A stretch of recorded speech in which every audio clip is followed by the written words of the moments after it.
สามภาการนอบน้อมบูชากุลยังพระมหาเถระครูบาอาจารย์ภิกษุสามเณรทุกรูปโดยความเคารพอนุโมทนาเจริญปอนบรรดาญาติโยมศรัทธาสาธุชนทุกคนทุกท่านตอนรับทุกท่านเข้าสู่รายการวาทธรรมกำยองประจำเจ้าวันอาทิตย์ที่2 เมษายน 2566 คลืบคลานการเข่าเดินเมษาเทศกาลปีใหม่เมืองมาได้2 วันรายการวาทธรรมกำยองนี้ดำเนินรายการโดยลูกพระอัตมภาพ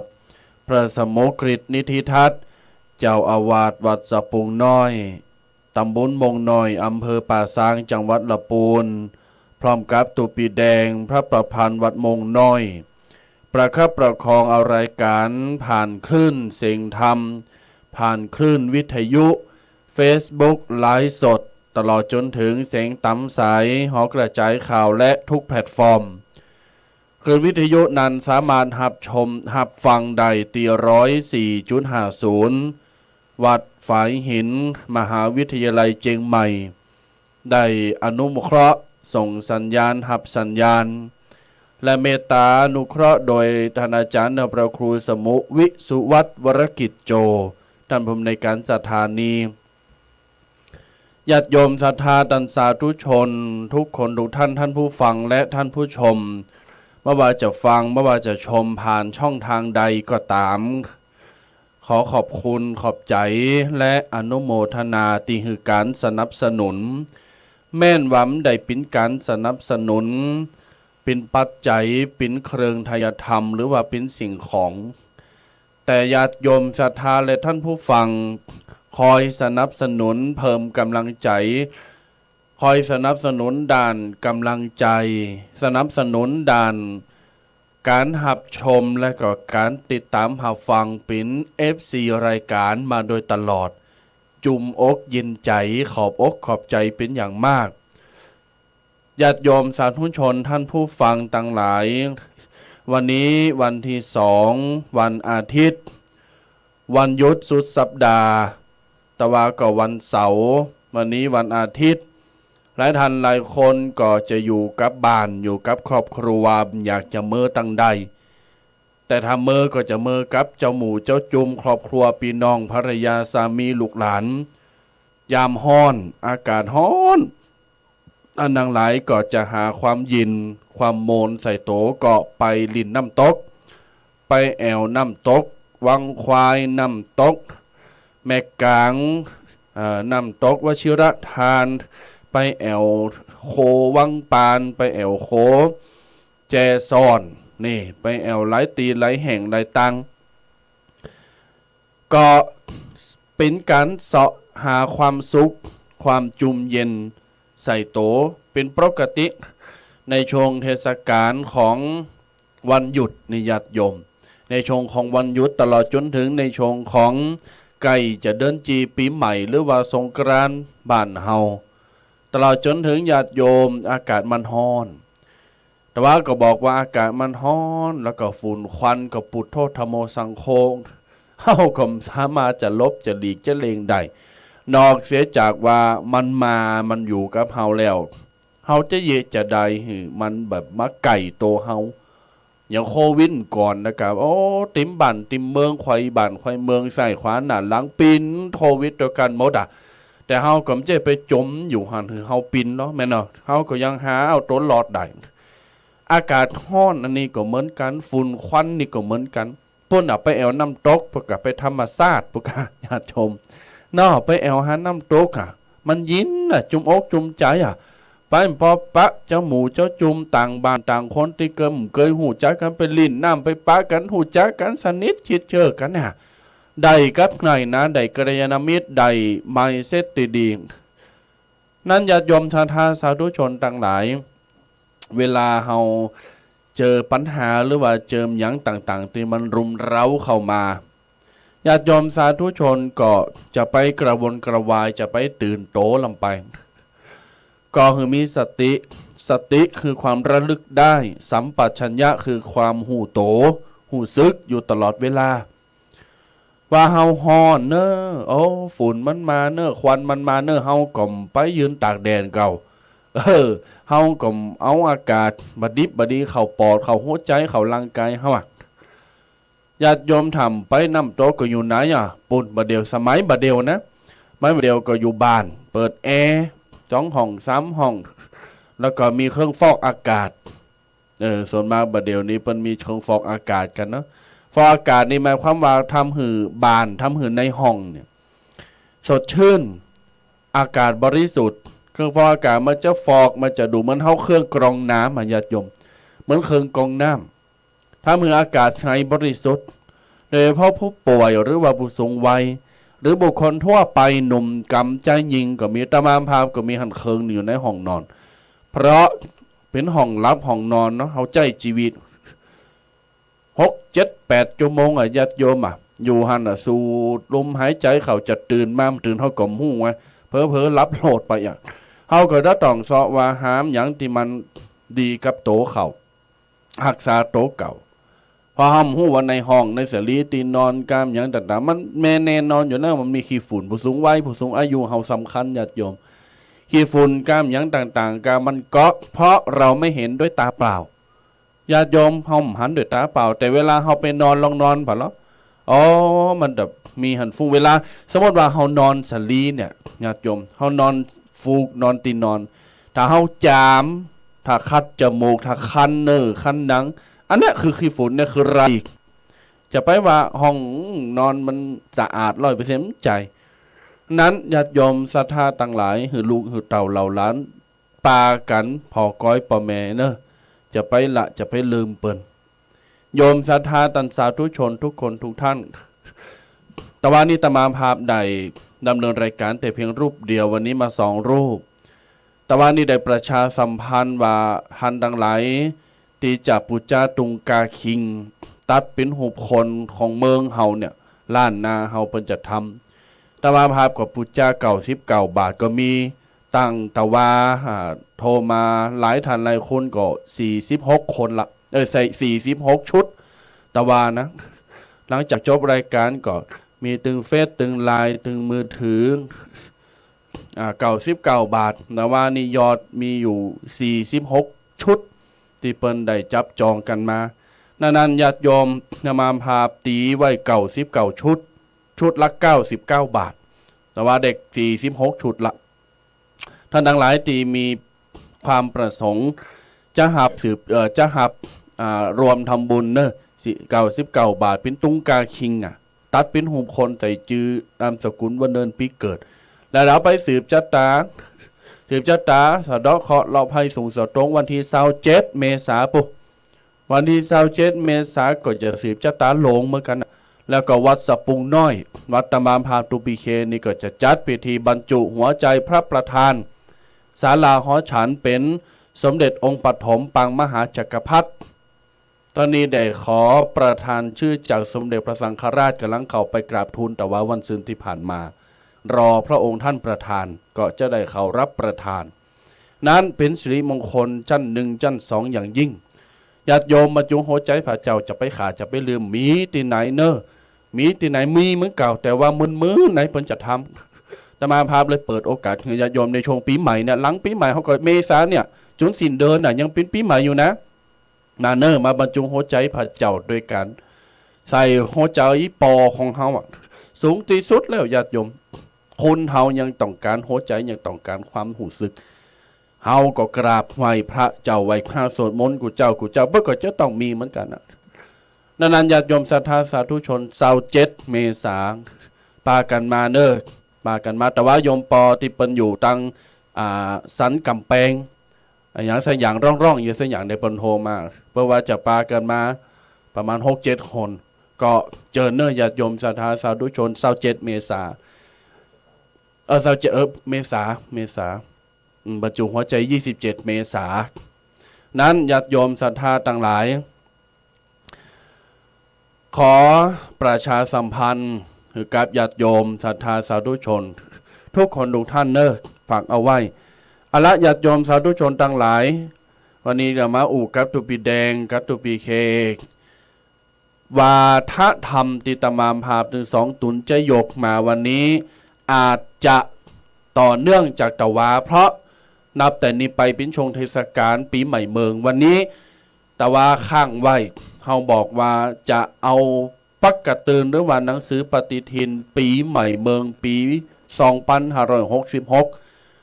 จนจบเอามาเล่าเอามาอู่คือญาติโยมฟังแต่ว่านี่บ่ได้เล่าฟังติ๋มฉบับวันนี้จะเอาหือติ๋มฉบับจนจบว่าปีนี้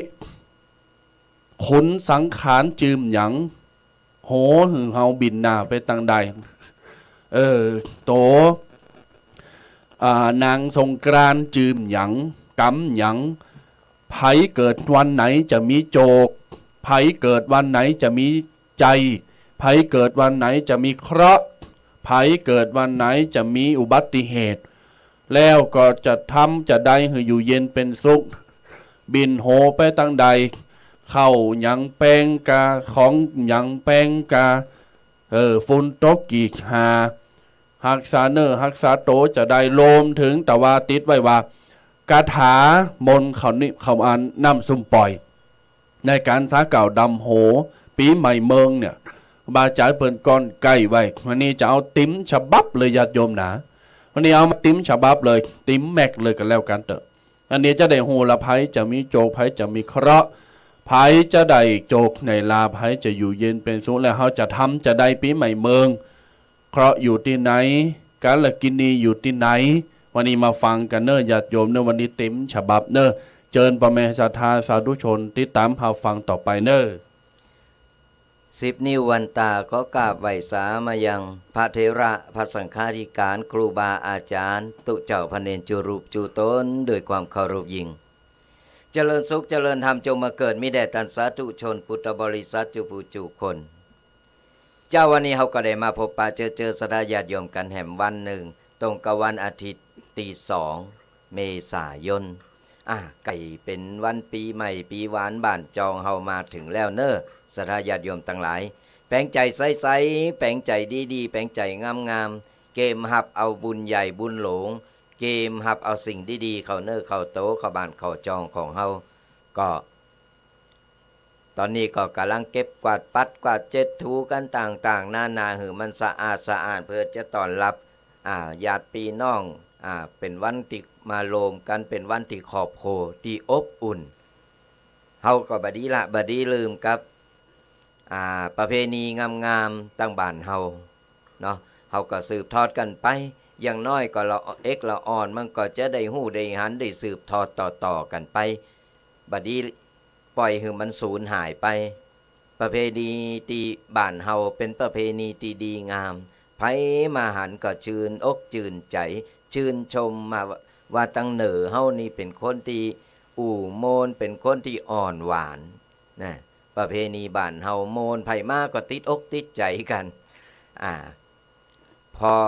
คนไหลมาเทมาแอวตั้งบ้านเฮานี่เศรษฐกิจมันก็ฟูเฟืองมันก็ลุงเริงขึ้นมาพอเงินมันก็สะพัดเนี่ยเฮาก็อนุรักษ์กันเอาไว้ประเพณีอย่างตั้งบ้านเฮาอย่างที่ตั้งวัดตั้งวาเนี่ยมีการปักตุงให้คนทรายเข้าวัดกาประเพณีที่มนตีงามอนุรักษ์กันเอาไว้แต่ว่านี่ต้องขออภัยวันละทุกปีเคไว้ตนเดียวแต่ว่านี่ก็ติดกิจกูเตอร์เพิ่นก็ละเฮาเนาะวันนี้เฮาก็ละเปิ้นพองกะปฏิติดงานไปช่วยงานที่วัดจังกั้มช่วยงานโบสถ์บรรพชาอุปสมบทพระภิกษุสามเณรภาคฤดูร้อนนะก็ตอนนี้ก็เป็นตีเรียบร้อยแล้ววันนี้ก็วันสุดท้ายที่เปิ้นจะได้ลาสิกขาไปก็เพื่อที่ว่าเปิ้นได้มาปฏิบัติประพฤติวัดปฏิบัติธรรมอยู่ที่วัดจังกั้มอย่างน้อยนี่ก็ได้หลายอย่างออกไปก็จะได้นำไปใช้ในชีวิตประจำวันกันมีลูกมีหลานก็เอาโบสถ์กันเนิ่นช่วงนี้มีหลายตีหลายตั้งวันนี้ก็มีโบสถ์หลายตีเหมือนกันแต่ว่านี่ก็มีพอแต่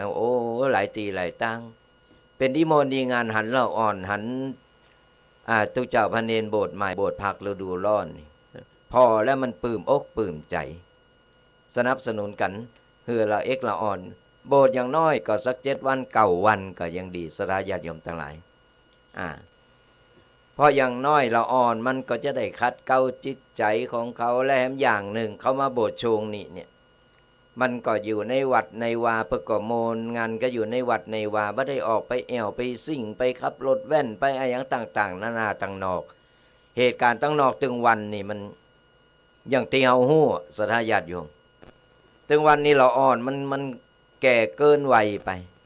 มันแก่เร็วไปแก่เร็วอย่าได้ก็ยิงอากาศร้อนๆนี่บัดเดียวอายุ12 13นี่โปโตขี่รถแว่นกันเปปืนเปค้อนเปไม้ไล่ตีไล่บุบกันอย่างที่หันข่าวกันตึงวันเพราะฉะนั้นเราอ่อนช่วงนี้เราต้องคอยดูแลยิ่งเทศกาลนี่ยิ่งเทศกาลนี่มันถึงว่าไผกับไผแล้วมันต้องระวังกันเอาไว้ยิ่งมีละเอกละอ่อนวัยรุ่นกำลังเจริญเติบโตนี่วัยรุ่นประเดี๋ยวมันโหห้อนเพราะว่ามันมีสื่อต่างๆที่มาทำมือละอ่อนนี่โหห้อนบ่ได้ดังใจบ่พอใจยังก็ไล่บุบไล่ตีไล่แตงกันยิ่งอากาศห้อนตัวนี่เพราะฉะนั้นแล้วถ้าไผมีลูกมีหลานก็ไปฝากโบสถ์ไกลวัดไกลว่าก็ได้แต่ว่าวันซื่อนี่ก็ที่วัดพระบาทตากผ้าของเฮาก็ได้โบสถ์ลูกแก้วไปและขี่ม้าโบสถ์ลูกแก้วกันไปตอนนี้ก็ประพฤติวัดปฏิบัติธรรมอยู่ที่วัดพระบาทกันเนี่ยเอาไปฝากไปฝังไว้กับวัดสดาญาติโยมทั้งหลายละอ่อนมันก็ซึกออกไปอย่างน้อยมันก็จะได้ความรู้จะได้ข้อคิดอะไรอย่างต่างๆระหว่างที่ปฏิบัติละอ่อนก็จะได้นำติดโตไปไว้ไปติดโตไปเอาไว้เป็นอุทาหรณ์สอนใจไว้เป็นข้อคิดในการดำเนินชีวิตเพราะฉะนั้นก็บ่ต้องหงลูกหงหลานก็น่าฮักลูกฮักหลานเฮาเขาไปโบสถ์เถอะระยะมันสั้นบ่ใจโบสถ์ยาวก่อนไปโบสถ์เฮนเลยหรือว่าโบสถ์เป็นตุปู่ตุปอเลยโอ้อนุโมทนาสาธุเนอะช่วยกันอนุโมทนาสาธุเป็นบุญเป็นกุศลของเปิ้นละก่อนเปิ้นโบสถ์เฮนตั้งใจจะโบสถ์เฮนโตยแล้วก็โบสถ์จนเป็นตุปู่ตุปอจนเป็นโบสถ์ไปตลอดเนี่ยอันนี้อนุโมทนาบุญเปิ้นแหงนะแต่ว่าไผบ่มีเวลาก็โบสถ์ระยะสั้นอย่างน้อยก็7 วัน9 วันอย่างน้อยก็ถือว่าได้เป็นคนสุขแล้วได้โบสถ์ในพระพุทธศาสนาได้เห็นฮู้หลักธรรมคำสอนบ่หนักก็หน่อยที่ได้ติดโตไปก็ขอฝากศรัทธาญาติโยมกันเอาไว้บ่ต้องหงลูกหงหลานโอ้ยเอาไปโบสถ์ยื้อโกลำบากโกไปต่างได้ละอ่อนเฮาก็ต้องหือมันเห็นฮู้ไปกูสิ่งกูอย่างหักลูกหักหลานเนี่ยบ่ต้องไปหักอ้อมปอ้อมปล่อยเล่งลูกเป็นลูกเทวดานี่มันโตมันใหญ่ขึ้นมามันก็บ่เยะอย่างบ้าจางเฮาต้องให้เขาเห็นฮู้ตั้งแต่น้อยนี่แหละเขาจะได้ฮู้ทุกข์ฮู้ยากจะได้ฮู้จะได้มีกำกึดจะได้ฮู้ดีฮู้โชว์ก็ฝากศรัทธาญาติโยมกันเอาไว้เอาล่ะศรัทธาญาติโยมทั้งหลายตอนวันนี้โชงนี้ก็เป็นเทศกาลปีใหม่บ้านปีใหม่เมืองบ้านเฮาและหลายๆตีก็วันนี้เฮาก็จะได้เอาปกิณกะต่างๆที่ตุปิเคเพิ่นได้เกินว่าวันนี้เฮาจะมาอู่เรื่องความเป็นมาเป็นไปของจักขานลองอย่างเป็นอย่างใดนี่โตอย่างใดมีชื่ออย่างเดี๋ยววันนี้ตั้งอกตั้งใจฟังกันเฮาก็จะได้เอาก้อนไก่เอามาจะปักกระตื่นเอามาอู่มาเล่าสู่ศรัทธาญาติโยมฟังอย่างน้อยก็ประดับความรู้ประดับสติปัญญาเอาไว้เวลาลูกหลานถามเฮาก็จะได้ตอบได้ว่านางสงกรานต์ชื่อหยังถือหยังเป็นอย่างใดนี่เฮาก็จะได้มีอย่างน้อยเนี่ยมีเกาะป้องกันโตบ่ใช่ว่าบ่ฮู้ให้เลยมันก็อย่างว่านั่นแหละโอ้ก็อุ้ยนี่บ่ฮู้หยังกำแล้วห่อให้เหมาะไปไว้หือเราอ่อนมันได้ว่าเอาเฮาเอาไว้ไปป้องกันโตไว้ไผถามเฮาจะได้อู้ก็เปิ้นได้ฮู้กะนี่อย่างน้อยเขาก็ได้อาวุธไว้แล้วเฮามาฟังความเป็นมาเป็นไปต่างๆนานาในปกิณกะในวันนี้เนาะญาติโยมหนังสือปีใหม่เมืองติตมาพาตุบีเคจักก่อนใกล้จะอ่านให้ฟังได้นำมาจากประกาศเตือนปีใหม่เมืองของ ท่านหลวงพ่อดบรครูอดุลศิลกิจเจ้าวาดวัดธาตุคำผู้เป็นพิธาจารย์ผู้เป็นครู ผู้เป็นผู้ก้อนใกล้แต่งแล้วก็ลิขิตหาสิ่งต่างๆที่เป็นของบ้านเฮาเมืองเฮาเอามาญาติโยมศรัทธาได้ฟังกันเนอะเปิดตีจะได้จำแล้วก็จือแล้วก็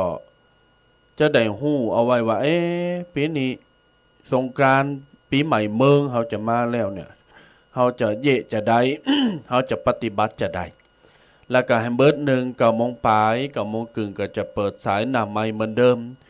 วันนี้ก็ปิกมาเป็นเบอร์เดิม082เหมือนเดิมเนอะญาติโยมเนอะแต่ว่ากรณีพิเศษเบอร์ของตามามภาพวันนี้เบอร์สถานี0826112245ให้เบิด1เวลาได้ยินกันว่าอ้าวเปิดสายหน้าไมค์เนอะก็โทรมาเนิ่มเดี๋ยวนี้ห้ามโทรถึงโทรก็ตึมหับเฮ็ดขาดญาติโยมต่อไปนี้ก็จะได้ถึงหนังสือปีใหม่เมืองญาติโยมท่านทั้งหลายได้ฟังในหนังสือเปิ้นบอกว่ามังกละวุฒิสิริสุภมัสสดุจุลศักราชได้ 1,384 โตปีขานกัมโพชนียไสยเข้ามาในคิมหันตะอุตุหรือว่าคิมหันตะฤดูร้อนจิตรมาศกาลปักนวมีสุกระวรโถงไทยล้านนาเปิ้นห้องว่าปีเต่ายีเดินเจ็ดแฮมเก่าคำพำออกมาว่าใดวันศุกร์ญาติโยมตรงกับวันที่14 เมษายน 2566ก็คือปีนี้ยามนั้นระวิสังขารมีตนเรืองตนงดงามประดุจดังเงินญาติโยมเลิ่มมับสถิตอยู่ติบวิมานมีนราศีประเทศแล้วก็ประดับตนโดยเครื่องเพชรอาภรณ์วิเศษอลังการหริญญาภรณ์เครื่องเงินประดับเครื่องเงินติ๋มโตอันงดงามผ่องแผ้ว มีสีขาวเงินเลิศแล้วประดับตนโตโดยรัตนมณีแก้วญาติโยมเปิ้นบอกว่าต่างเขาจอนหูหรือว่าเจาะหูอย่างคุณเก่าซุปขโจมโหก็มีสีขาวเงินว่ะมีวันณะผิวพรรณอันเรืองรุงรัศมีปุงงามตามีหัตถาคือว่ามีมือสี่ข้างเบิงซ้ายเบิงขวาน่ะมือเบิงขวาตั้งหลังตั้งลุม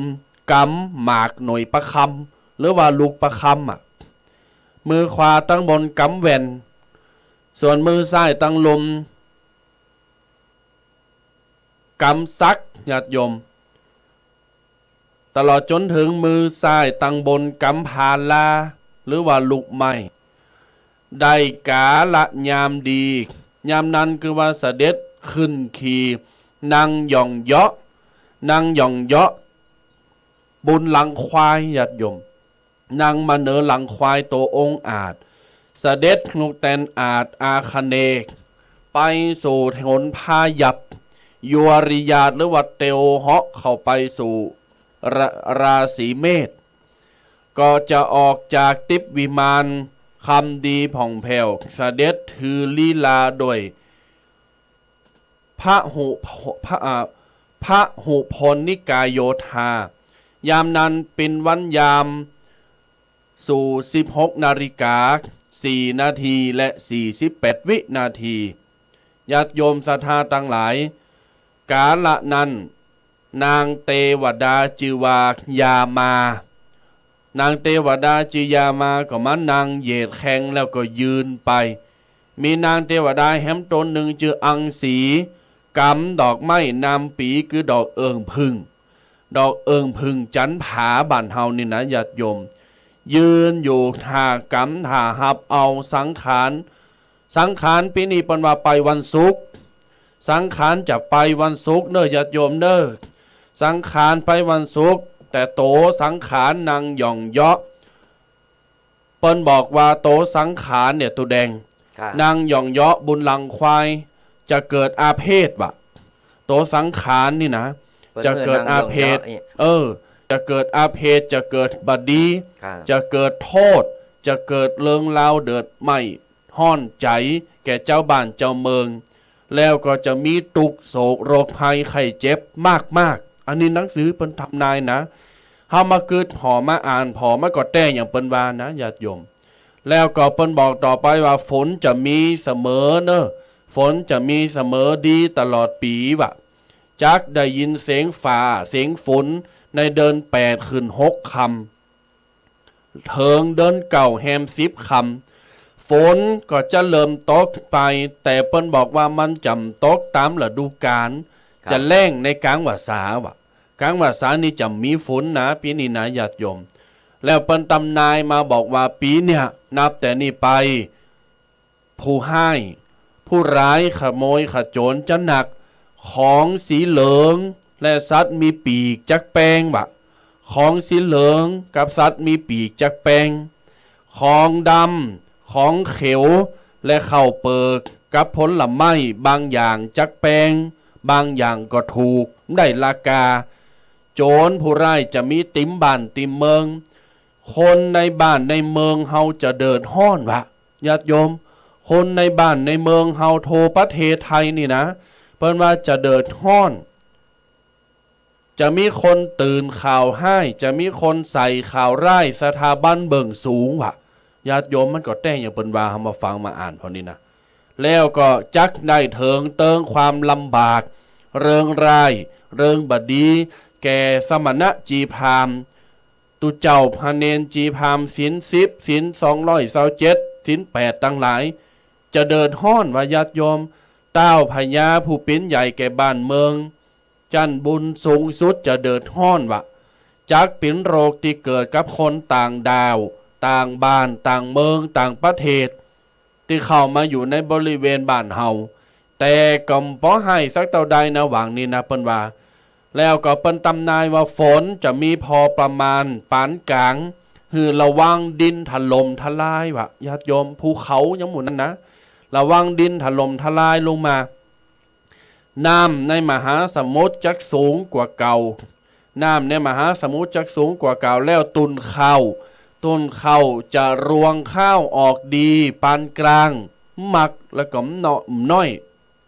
คนเกิดวันเสาร์ญาติโยมฟังเด้อต่าง Facebook ต่างวิทยุเดี๋ยวนี้จะตำนายไตตักนะฟังให้ดีเด้อคนไหนเกิดวันเสาร์เปิ้นว่าจักมีโชคมีลาภคนเกิดวันเสาร์ปีนี้จะมีโชคมีลาภเด้อคนเกิดวันอังคาร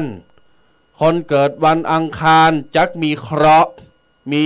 โรคภัยไข้เจ็บคนด่าคนว่าจักมีคนใส่ความญาติโยมส่วนคนเกิดวันศุกร์กับวันอาทิตย์ก็อย่าได้พมาทจักเกิดอุบัติเหตุคือเสียทรัพย์สิน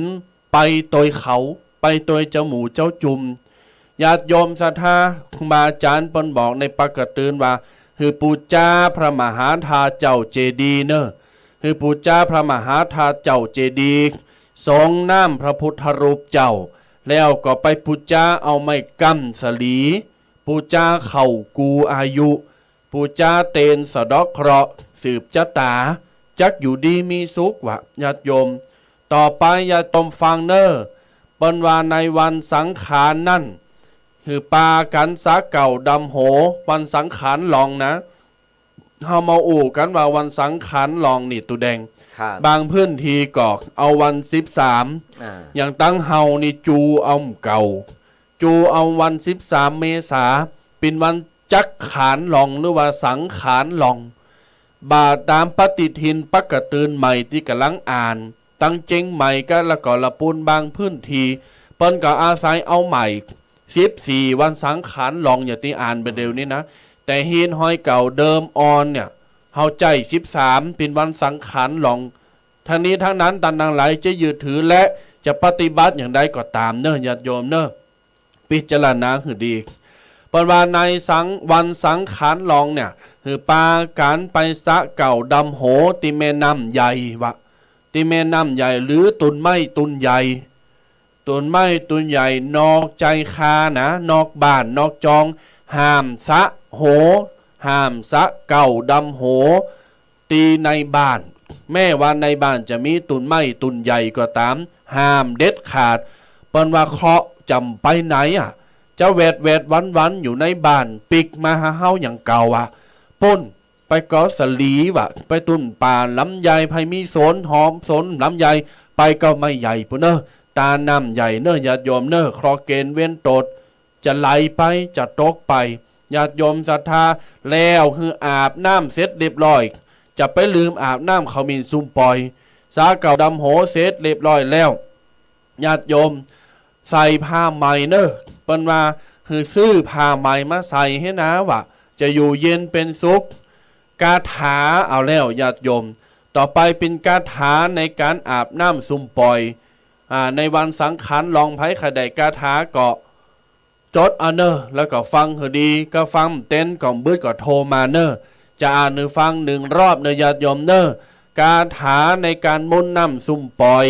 คาถาในการสาเก่าดำโหวันปีใหม่เมืองสังขารลองนะสัปปะตุขาสัปปะพะญาสัปปะอันตรายาสัปปะกหาสัปปะอุปัฏฐวาโอมทุเรเพทะสวาหายว่าจะอิ่ง3 หนญาติโยมจะอยู่เย็นเป็นสุขวะญาติโยมหลังจากนั้นหือเน็บดอกไม้นามปีก็คือดอกเอิงผึ่งจันผาเพราะดอกเอิงผึ่งจันผาปิ้นดอกพญาดอกใหญ่กว่าดอกไม้ตั้งหลายนะไผปลูกดอกเอิงกอยไม้ยังต่างๆหือเอาเน็บญาติโยมแต่เอิงผึ่งจันผานี่เฮาหูจักตุแดงหูจักวะก็สีเหลืองอ๋อไข่กล้วยไม้ใหญ่ลงมาตามต้นไม้เปิ้นหือเน็บดอกนั้นเนอะมันจะอยู่ตามหน้าผาญาติโยมศรัทธาเอิงผึ่งจันผาวะต่อไปญาติโยมเอามาเน็บไว้ประตูบ้านประตูเฮินร้านก้าร้านขายไผก้าไผขายอย่างต่างๆเอามาเน็บไว้ตั้งหน้าประตูนะจะเป็นมังกละจะอยู่สวัสดีจะอยู่เย็นเป็นสุขญาติโยมศรัทธาสาธุชนต่างหลายต่อไปตมาภาพจะอ่านในเรื่องของชัดโตได้หักษาน้ำหักษาดินเนอะญาติโยมฟังเนอะปแม่ศรัทธาเนอะเปิ้นบอกว่าปีนี้เศษ3ว่ะเป็นเลขกี่ชื่อว่าเชษฐวัฏสะแปะจะหักษาปีแห้งกาจะหักษาเดินนกยูงจะหักษาป่าไม้กระต่ายจะหักษาน้ำจันทานจะหักษาแผ่นดินพูดผียักษ์จะหักษาอากาศกลางหาวปีนี้เป็นต้นไปแม่ยิงจะปิ้นใหญ่กว่าคนตั้งหลายจะมีอำนาจวาสนาวะโอ้เปิ้นตำนายมาจะอี้นะเฮาไม่ใช่ว่าคนเดียวนะบรรดาปีนี้เป็นต้นไปบ้านเมืองจะมีแม่ยิงปิ้นใหญ่กว่าคนตั้งหลายในประเทศว่ะเอาละมันจะมีผลอะไรหรือเปล่าจุดเนอะญาติโยมเนอะแล้วก็เปิ้นบอกว่ากระต่ายจะปิ้นใหญ่กว่าสัตว์4 ตีนนกเขาขวาหรือนกเขาไฟจะปิ้นใหญ่แก่สัตว์2 ตีนว่ะปีแล้วนี่ไก่ปีนี้นกเขาเนอะญาติโยมเนอะไม่ปานเถินปิ้นพญาไม่ตั้งหลายไม่เหียงจะปิ้นใหญ่กว่าตุนไม่สร้างจะปิ้นใหญ่กว่าไม่โกงยาแพกจะปิ้นใหญ่กว่ายาตั้งหลายตั้งโมนผีเซอร์จะอยู่ในขะเจาะขวัญเข่าอยู่ในใบไม้ไม่งิ้วบ่มีหลายฝนตกโหปีลาปีก็ตึงมีหลายดอกไม้ลูกไม้จะดกดีปานกลางไผปลูกข้าวไผปลูกไฮปลูกนาใส่สนจะอุดมสมบูรณ์เนอะเปิ้นว่านะแล้วนับจากนี้ไปคุณตั้งหลายจะเกษมสำราญระวังฝนจะมีมาแหมแล้วก็โรคระบาดก็ยังจะมีพองอยู่นะญาติโยมโรคระบาดจะมีพองอยู่คนเกิดปีนี้ หมายถึงว่าคนเกิดปีปี66นี่นะ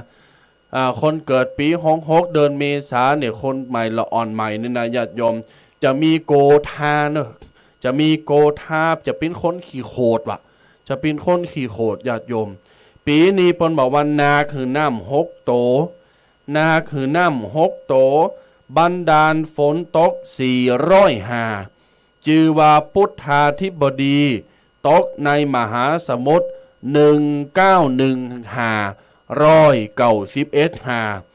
ตกในเขาสัตบริพันธ์และป่าหิมพานต์1335ตกในมนุษย์เมืองเฮาเมืองคนเนี่ย76ตกในมนุษย์76เมืองเฮาเนี่ยญาติโยมเปิ้นว่าปีนี้ฝนดีพร้อมดีหลายว่าสม่ำเสมอว่าโหปีกลางปีก็บ่มีตะฮือว่าญาติโยมศรัทธาทั้งหลายสุดท้ายเปิ้นบอกว่าปีนี้เทวบุตรเทวดาจะวางเครื่องประดับทิศปัจฉิมป๋าปัลลัคนาอยู่ทิศหรดีป๋าปะเคราะห์อยู่ทิศอีสานติดเหล่านี้เนี่ยจะเป็นอัปมงคลบดีไปแอวบดีไปใจบดีไปอยู่เนอะแล้วก็ดีทำการมงคลแก่บ้านแก่เมืองในทิศนั้นๆบดีปกเสามงคลดำโหก็ห้ามบินหน้าไปทิศนั้นเนอะทิศปัจฉิมกับทิศหรดีและทิศอีสานญาติโยมถ้าทำจะนี่ได้แล้วห้ามได้แล้วจะอยู่เย็นเป็นสุขพี่น้องศรัทธาทั้งหลายในเดินเดียวนี้เป็นว่าหืออาราธนาพระสังฆชินบุตรจะได้อธิษฐานเข่าปุริมพรรษาในเดือน10และตุติยะเพ็ญอติตวรพุทธศาสนาลงแล้ว2565วาสาธิปีกาย11เดินไปแห่มสร้างวันทนญาติโยมในอนาคตนะอนาคตะอันยังจักมาไปหน้าข้างแหม2435ข้างแหม2435ปีและกลางแหม10วันเหตุนับแต่วันปากปีเอาไปมาโบกกันก็จะได้ตามนี่แลอันนี้ญาติโยมตมาภาพแล้วก็เป่าประกาศให้ฟังจุนมัดจุนเสียงแล้วนะอันนี้เอามาจากหนังสือปักกระตือนปีใหม่เมืองฉบับวัดถาดคำอันมีหลวงปอตประครูอดุลศรีลกิจเป็นผู้คำนวณเป็นผู้แต่งอันนี้กับญาติโยมศรัทธาสาธุชนทั้งหลายทีนี้มากับญาติโยมตูแดงเปิ้นบอกว่าคนเกิดวันเสาร์จะมีโชคมีลาภเนอะคนเกิดวันเสาร์นะใครเกิดวันเสาร์ยกมือขึ้นนี่ ให้เกิดวันเสาร์เตรียมรับโชคนี่เนวหับโจกใหญ่ตะวาละกำตะวาก็หับไปเลยครับคนเกิดวันเสาร์จะมีโจกนะคนเกิดวันอังคารคุณจะมีเคราะห์ว่ะแล้วก็คนเกิดวันศุกร์กับวันติดระวังให้ดีจะไปแอวดีจะไปกินดีว่ะจะมีโรคภัยไข้เจ็บจะมีอุบัติเหตุถ้าคนเกิดวันศุกร์กับวันติดบ่ประมาทก็เป็นหยังอย่าอยู่เย็นเป็นสุขแต่โดยเฉพาะคนเกิดวันยังก็มีเคราะห์แต่แกวันการคนเกิดวันการไปปูจาเตนไปทำบุญแล้วก็ไปสละสลงทรงน้ำพระพุทธรูปไปปูจางยางไม้สกัมสลีมหาโพญาติโยมศรัทธาต่างหลายอันนี้เอามาคือฟังเนอะครับเป็นการเอามาเล่าสู่ศรัทธาญาติโยมฟังกันว่าความเป็นมาเป็นไปความได้ว่าปีนี้มีอะหยังพองไผจะมีเคราะห์มีอะหยังอย่างใดนี่เฮาอย่างน้อยเฮาก็ได้ฮู้เฮาก็จะได้เอาไว้ระวังเน้อระวังโตอย่างน้อยเฮาป้องกันไว้ก่อนมันจะเกิดบ่ฮู้แต่เฮาก็ต้องป้องกันไว้ก่อนแก้ไว้ก่อนดีกันไว้ก่อนดีกว่ามาแก้ทีหลังมันก็จะได้ไม่มีปัญหามาติดใจอยู่อย่างหนึ่งเปิ้นว่าสีเหลืองจะแป้งเนี่ยตู้เจ้าจะแป้งตู้เจ้าถ้าอย่าแป้งก็กันเตดแป้งเนอะเปิ้นว่าสีเหลืองจะแป้งเฮาสะดุ้งยุกเฮาว่าดีละมันจะได้อะหยังจะได้ดีขึ้นหน่อยสีเหลืองจะแป้งว่าสีเหลืองจะแป้งอะหยังก็บ่ฮู้นะครับทองแม่นเนาะอันโยมแม่เยาวลักษณ์เมืองคำใน Facebook ที่ไลฟ์สดเพิ่นบอกว่าโยมแม่เกิดวันเสาร์เจ้าว่ะวันเสาร์จะมีโชคมีลาภ ครับ แม่เนออายุวันโนสุขังพลังมีโจบมีใจเนอแม่เนอนับแต่นี้ต่อไปเนอ ครับก็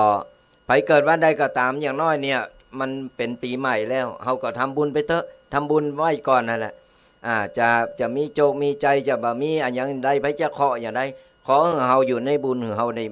ทำแล้วก็รักษาประเพณีบ้านเฮาเอาไว้เนี่ยเปิ้นกินเฮาก็ไปกินเปิ้นตาลเฮาก็ไปตาลบ่ว่าจะเป็นอันหยังก็ตามอย่างปีใหม่ที่จะมาถึงปีใหม่เมืองเฮาเนี่ยประเพณีดีๆงามๆก็รักษาเอาไว้ เปิ้นปู่จ้าที่หันที่นี่เปิ้นส่งน้ำเจดีย์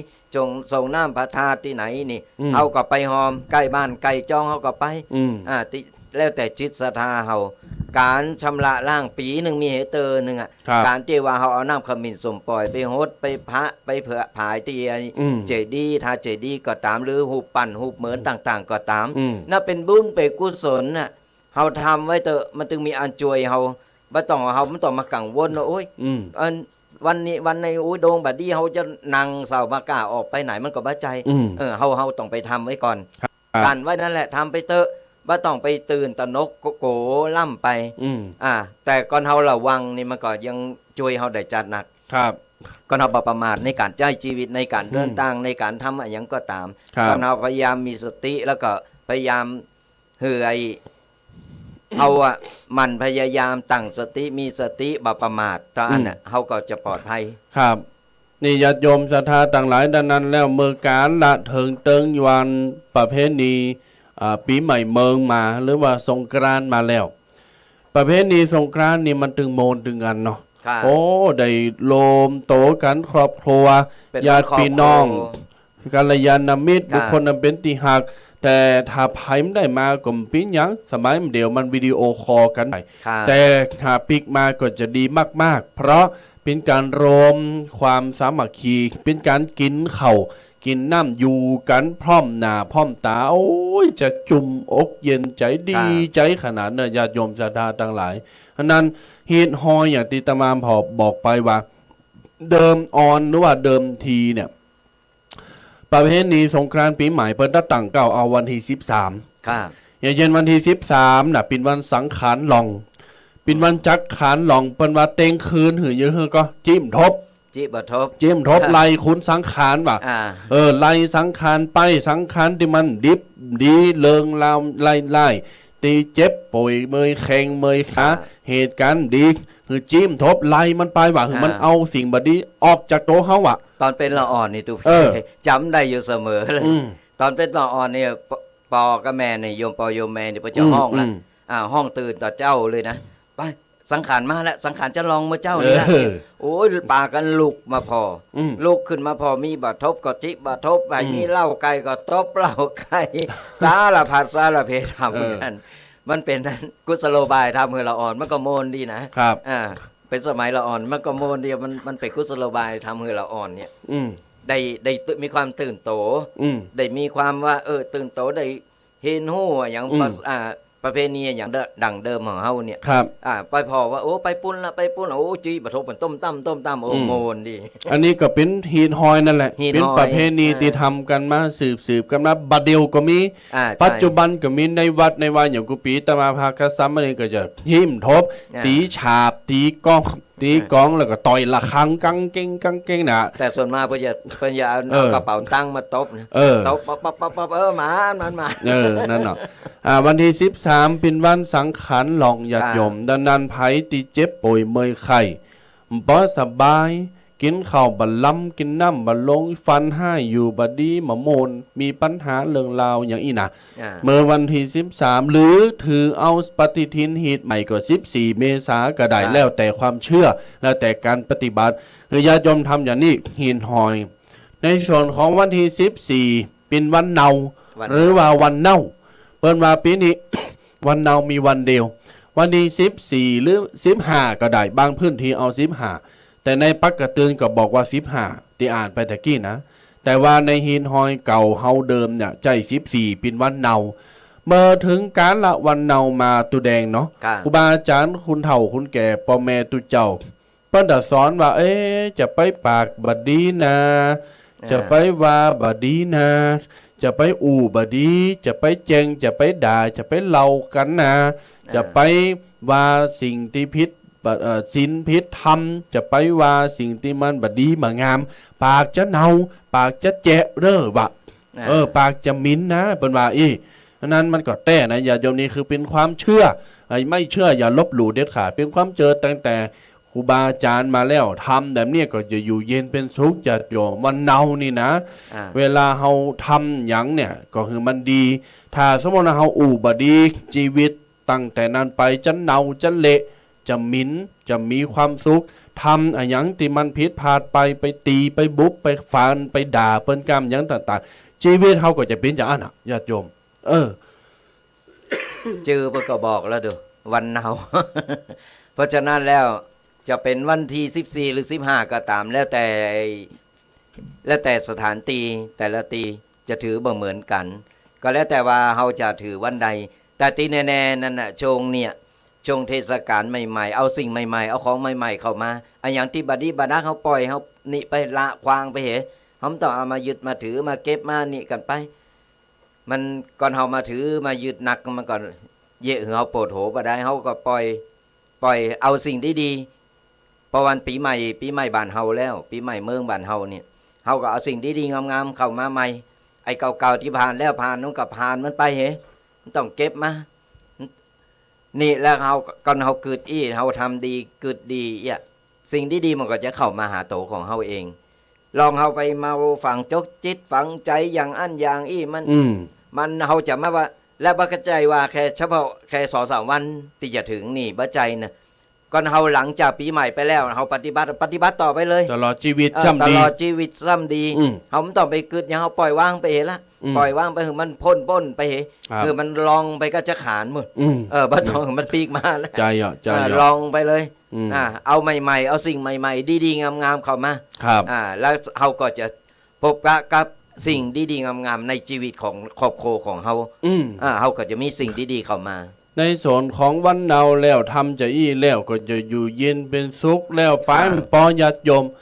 ในวันเนาขณะเดียวกันก็เป็นวันห่างวันดานะคนเฒ่าเป็นห้องว่าวันหอหอมยะพองหอ1ว่ะหอเอฟหอผาหอจิ้นซุ่มหอขนมจ๊อกปู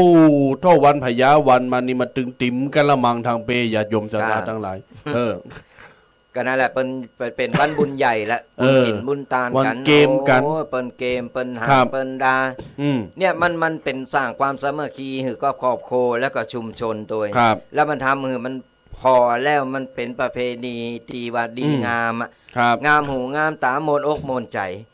ยิ่งเปิดเพลงไงบะเก่าบ้านเฮาแห่มอีนะกี้นะเปิดตะเกียเปิ้นมันเข้าบรรยากาศแม่นแล้วมันก็โมจุ่มอกจุ่มใจสถาญาติโยมนี่แหละถึงบอกปีใหม่ปีหวานแล้วเฮาอย่างใหม่ๆเข้ามาแล้วก็แปลงใจมันมนๆสบายๆโอ้แล้วก็เฮาก็จะมีความสุขตลอดไปเลยนะสถาญาติโยมปฏิบัติไปเลยเฮาไม่ต้องไปละไปควางละไม่ต้องรอใครวันนี้วันเดียวที่จะทำทั้งวันตลอดไปเลยแล้วชีวิตเฮาก็จะดีขึ้นวันที่14นี้ญาติโยมมีกิจกรรมหลายอย่างนอกจากว่าจะเป็นวันดาวันหอแล้วคุณไส้เข้าวัดด้วยนะคนไส้เข้าวัดปักตุงปักตุงจิเตนฮดน้ำพระเจ้าทรงน้ำพระเจ้าตุเจ้าพระเนนสุมากะละวะทรงน้ำทาเจ้าเจดีทรงน้ำเก่าสลีนี่ญาติโยมนี่ฮีนห้อยเฮามีอันนี้คือวันที่14ในส่วนของแห่งวันหนึ่งวันที่15เป็นวันพญาวันแต่ในบางพื้นที่ในหนังสือปักกระตือนปีนี้ก็เอา16เป็นวันพญาวันถ้าวันพญาวันมาฮอดมาเติงเอาละในวัดในวาโมนแล้วญาติโยมก็จะได้ปากันมากินมาตาลกกเข้ามาทำบุญตักบาตรรักษาศีลหยัดน้ำฟังเทศเนี่ยคือเทศอานิสงส์ปีใหม่เมืองญาติโยมจะเล่าอยู่หั่นหมดญาติโยมมาเอาอานิสงส์กันแล้วมากินมาตาลเสร็จแล้ววันที่15มาจีเตนปกติเพิ่นหือจีตอยู่2วันญาติโยมจีเตนนี่นะเตนสะเดาะเคราะห์หับโจก10จตาให้จุดในวันที่15หรือ16หรือถ้าบัจจุเอาวันที่เปิ้นบอกว่าการจีเตนเนี่ยคือจีเอาวันพญาวันกับวันปากปีว่ะ วันพญาวันกับวันปากปีเพราะว่าเป็นวันใหญ่กว่าวันต่างหลายวันปากปีก็เป็นวันตุนปีที่จะเข้าไปสู่ปีใหม่เดินใหม่ครับ ดังนั้นจีเตนหือจีวันพญาวันเนอะจือเอาไว้เนอะญาติโยมเนอะจือเอาไว้วันพญาวันกับวันปากปีหือจีเตนเนอะ2 วันนี่ก็จิเหไผบ่มีก็หิหาเอามาก่อนเนอะหรือว่าไผบ่มีใครใดอีกก็สามารถติดต่อมาทางตุปีแดงก็ได้มีหือปู่จ้าอยู่เดี๋ยวท้ายรายการเดี๋ยวเราจะบอกแหมกำหนึ่งเนี่ยฮีทอยบ้านเฮาสนะญาติโยมทั้งหลายรักษาเอาไว้ทำเอาไว้เถอะและก็หือละเอกละอ่อนเป็นต้นแบบเป็นต้นบุญต้นแบบหือละเอกละอ่อนเนี่ยมันก็จะได้ฮู้จะได้เข้าใจต่อไปมันก็จะได้สืบต่อไปเจนลูกเจนหลานประเพณีฮีทอยบ้านเฮานี่มันโมนมันงันนะอย่างที่ว่าเนี่ยสถาญาติโยมทั้งหลาย7 วันอันตรายนี่ละอ่อนนี่ก็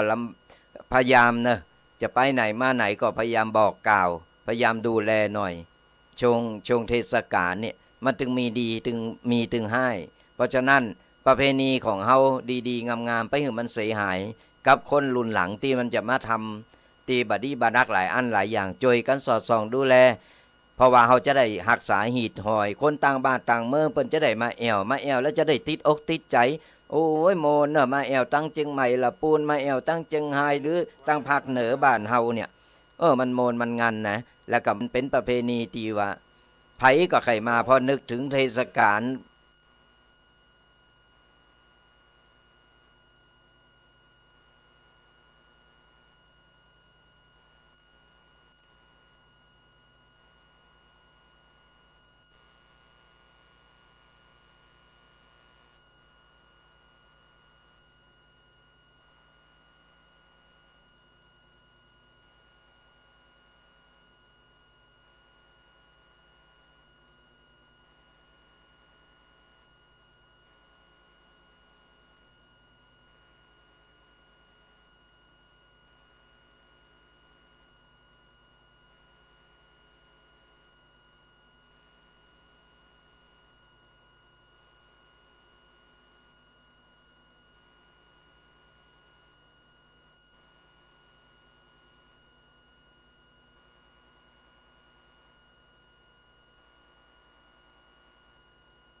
เมื่อใด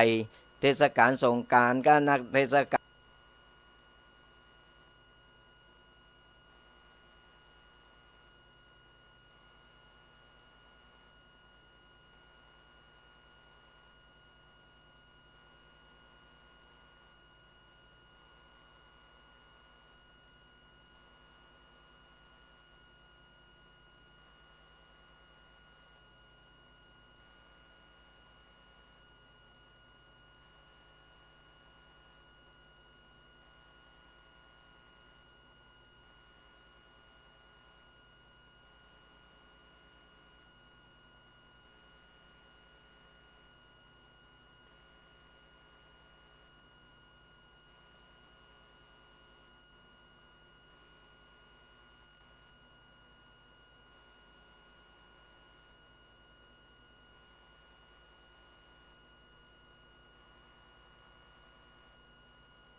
เจ้าเป็นสาวล้านนาเอ่ยกำอู้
นาทีนะ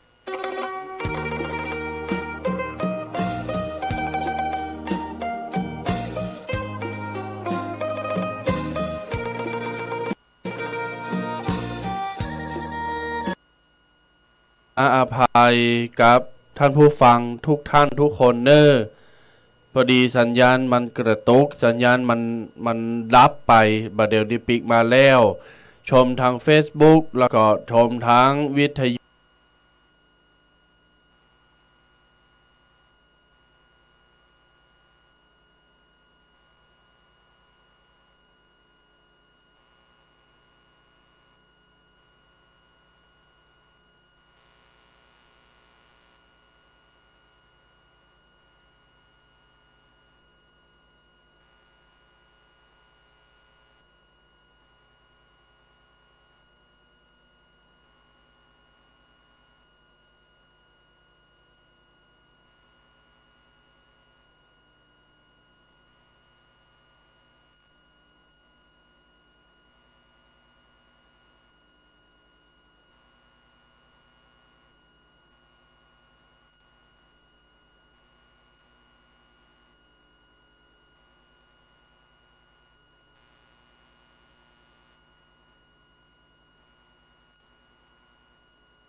น้ำลงญาติโยมจะทำเจ็บปิน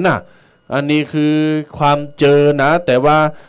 รู้ไว้ใช่ว่าใส่บาแบกหามญาติโยมศรัทธาต่างหลายเป็นความหูเป็นความเจอของคุณเฒ่าคุณแก่ของเฮาหนุนกันนะครับเด้ออันนี้13 14 15 16เดิมทีเนี่ยเปิ้นเอา13ปิ่นสังขันของ15พญาวัน16วันปากอี14วันเนา15พญาวัน16ปากปีถ้าเลงจะอีกถ้าสมมติว่าละอ่อนมาถามญาติโยมเกิดพอเนอะลูกหลานมาถามอ๋อลุงตุปูปอแม่ครูอุ้ยตุปีตุลุงวันปีใหม่เมืองเนี่ย4-5วันเนี่ยเปิ้นว่ามันมีวันหยังพองหาน้องหู้เขาบอกคือกำล้อเนนมาถามก่อนตุปีตุลุงอาจารย์ทันปีใหม่เมืองมีหยังพองวันหยังพองถ้าลูกถามกับปอเฮ้ยแม่เฮ้ยลูกหู้ว่ามีหยังพองตอบได้เนี่ย13วันหยังหู้นะ14วันหยังหู้นะ15หู้นะ16หู้นะแล้วเปิ้นเยอะหืมหู้นะเอาเปิ้นว่าเนี่ยอย่ายอมมดความเป็นปอเป็นแม่เป็นคุณใหญ่นะมีความหูไปสามารถไปตอบเขาได้เอากำหูเนี่ยอายปะนะละอ่อนมันตั้งความหวังว่าปอแม่จะได้หือความหูว่า13วันหัน14วันนี้15วันหัน16วันนี้ทำหันทำนี่ดำโหก้ามยังกาต่างๆเนี่ยกำโหก็เสจือเนอะอย่าเสยี่ห่อนะคนเฒ่าเป็นว่าคนใหญ่เป็นว่าเสยี่ห่อขนาดเลยญาติโยมดังนั้นต้องจือต้องจำไว้ตัวถ้าไผถามหรือว่าจะหมู่รุ่นเดียวกันหรือว่าไผถามคนหูจักถามแต่อะไรก็จะต้องตอบได้ตัวนะเป็นภูมิหูภูมิธรรมภูมิความหูรู้รอบตัวนั่นนี่นะเป็นภูมิความหูรอบตัวเนอะญาติโยมเนอะตอนนี้เราก็ได้หู้พอข่าวไปแล้ววันนี้ได้นำมามาเล่าสู่สาธญาติโยมฟังกันความเป็นมาเป็นไปวันอย่างคือวันอย่างวันตั้งแต่วันเพราะว่าช่วงนี้มันไก่อย่างที่บอกไก่เทศกาลมาแล้ววันนี้วันที่2เลยเมื่อกี่วันแล้วสาธญาติโยมทั้งหลายบางคนบางท่านก็เพียวบ้านเพียวจองตุเจ้าพระเนนก็เพียววัดเพียวว่าปัดกวาดเจ็ดถูมันสะอาดสะอ้านเพื่อรองรับกับสาธญาติโยมกันสาธญาติโยมก็กวาดบ้านกวาดจองเพียวหอเพียวมันสะอาดสะอ้านกระเดียวหมู่ปีน้องหมู่กัลยาณมิตรญาติพี่น้องทั้งหลายเพื่อก็จะมาซักเก่าดำโหจะมาแอวมาโมนกันนี่แปลงใจใสๆกันต่างคนต่างช่วยกันไปโอ้ยปีใหม่ปีหวานตึงเตอคือมันโมนมันงันสระญาติโยมทั้งหลายปีหนึ่งก็มีเฮเตอร์หนึ่งก็เยอะคือมันถูกต้องตามประเพณีเยอะคือมันดีคือมันงามจะไปเรื่องของเหล่ายาป้าปิ่งอย่างต่างๆคือมันเผาลงพองเพราะว่าบัดเดียวนี่ก็อย่างที่หู้อากาศก็ร้อนยิ่งไปกินเหล้าไปเล่นไปนี่กันแหมเอาไปเอามามันจะเป็น7 วันอันตรายนะสาธญาติโยมทั้งหลายบ่เปิ้นก็เฮานี่เพราะฉะนั้นต้องระวังระวังโตกันเอาไว้ระวังจะไปประมาทกันระวังกันไว้พองจะขับรถไปหันไปนี่ยิ่งละเอกละอ่อนวัยรุ่นบัดเดียวนี่ก็อย่างที่บอกเฮาพยายามบอกพยายามเตือนกินได้กินหมอกปอหอมปากหอมคอตามบ้านตามจ้องพอสังสรรค์ตามมารยาทกันไปบางคนก็กินแล้วกินเลยกินเอาไปเอามามันหือเหล่ากินคนนี่แล้วก็ทีนี้ก็ไปเดือดร้อนคนนั้นคนนี้เดือดร้อนเจ้าบ้านเดือดร้อนโต๊ะเก่าเนี่ยมันก็กลายเป็นว่าปีใหม่ตีบ่าโมนบ่างงานประเพณีบ้านเฮาทำหือมันมนงานสันเล่าหือมันเป็นกินหวานต้านโมนเนาะเอาหมอกหอมปากหอมคอเตือนกันพองบอกกันพองจะไปหือมันล่ำกันไปกันล่ำไปเนี่ยมันมาแก้ไขตอนหลังลำบากขณะนี้เปิ้นก็ตั้งหน่วยราชการเปิ้นก็เริ่มตั้งด่านตั้งยัง7 วันอันตรายกันแล้วก็หือสถาญาติโยมหรือพ่อแม่พี่น้องทั้งหลายเนี่ยพยายามเตือนลูกเตือนหลานบอกลูกบอกหลานตัวมันอันตรายเนอะออกไปต่างนอกเพราะฉะนั้นเนี่ยเฮาแปลงใจใสๆอยู่กับบ้านกระจองกินกันในครอบครัวกินกันในวงตระกูลของเฮา ก่อนเฮาอยู่ในวงตระกูลหรือแบบสังสรรค์ก็อยู่ในบ้านในจองมันก็โมนก็งานมันก็กินหวานตานโมนมันก็บ่ต้องไปเดือดร้อนคนนั้นคนนี้เปิ้นก็ฝากศรัทธาญาติโยมช่วยดูแลลูกหลานกันตัวเนอะ ญาติโยมสาธุชนทั้งหลายมาเดี๋ยวนี้ทาง Facebook ดีละเนาะใครฮู้ว่าทางวิทยุกลับมาหรือยังมาเดี๋ยวนี้ก็จะขอเฮาเปิดสายหน้าไมค์เลยเนาะ ครับ เปิดเฮาจะได้ฟังเสียงว่าFacebook เป็นจะได้YouTube เป็นจะได้วิทยุเป็นจะได้หน้าไมค์เบอร์เดิมนะญาติโยมโทรมาอุจากันได้0826112245 อันนี้เป็นเบอร์หน้าไมค์เนอร์ที่เจ้าจะได้มามาจากันมาหือกำลังใจแล้วมาสอบถามหรือว่าท่านทั้งหลายมีความเข้าใจในเรื่องไหนจะถามย้ำว่าคนเกิดวันไหนมีโจกคนเกิดวันไหนมีเคราะห์คนเกิดวันนั้นปิ้นจะได้หรือว่าใครใดกาถาน้ำเขามีสมปล่อยก็โทรมาได้เนอร์082 6112245รับสายแหลกเนอร์เจริญปอนไปสาเจ้าทั้งสองลูกเจ้าดีแล้วแม่ อันนี้วิทยุเนาะแม่อยู่สันทรายหลวงเพลงสันทรายหลวงเจียงใหม่104ชัดเจนเนาะชัดเจนอนุโมทนาตะกี้มันดับพึบไปแต่ดับไปจัดเมินแม่ขอโทษบอกกันมั้งขอบคุณนะแม่ปิ้งมาแล้วของเรืองจะแป้งกันเหนี่ยวตั้งเพบุใส่ตะใดงานอำนาจบุคคลของเรืองมาจะแป้งแต่ยอดตั้งเพนี่ขอจะถูกจะแป้งใบแดงไว้ก่อนแม่ตั้งเพเนี่ยใส่ปันเนอะถ้าว่าบางคนอย่างนี้นะอันกะตั้งนอนตอนบ่ายเพราะมันได้เลี้ยงเพนตั้งเพก็มีเหมือนกันแต่ว่าแล้วแต่เปิ้นแล้วแต่ว่า500พ่องปันพ่องก็แล้วแต่เพราะว่าตั้งเพบ่ได้บังคับเจ้าตั้งชุดกว่า500แม่เนาะอันนี้เขาก็ว่ากันมันแล้วแต่เปิ้นนะเนาะของเรืองแป้งเนอะของเรืองจะแป้งนะถ้าเอาอันของเรืองไปนั่งไปปั่นปอนไปเต้นที่ไหนต้องใส่นักๆหน่อยเปิ้นนั้นบ่ได้เลี้ยงเพนนิมนต์ตอนบ่าย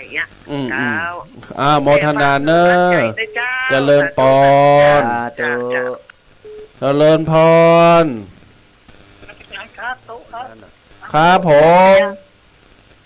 ชัดเจนครับชัดเจนแล้วเนาะครับกำลังต้มน้ำอยู่เห็นท่านเปิดออกเบอร์ได้จับได้ครับผมไปต้มแล้วฟังแล้ววันนี้เป็นไงบ้างครับชัดเจนครับเนื้อหาสาระโอเคเนาะ